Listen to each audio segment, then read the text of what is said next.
How to turn off specific group disappearing messages on WhatsApp. Hello guys, in today's video I'm gonna show you how to turn off specific group disappearing messages on WhatsApp. First thing, go to WhatsApp and here just click on your group and then click on group profile and stop and scroll down until you find the disappearing messages. Click on it, and if you want to turn it off, all you need to do is just click off here and go back. It will be saved, and that's how to turn it off. As you see, it's easy.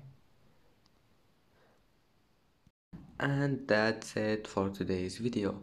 If you like this video, don't forget like and subscribe, and thank you for watching this video until the end, and see you in the next video.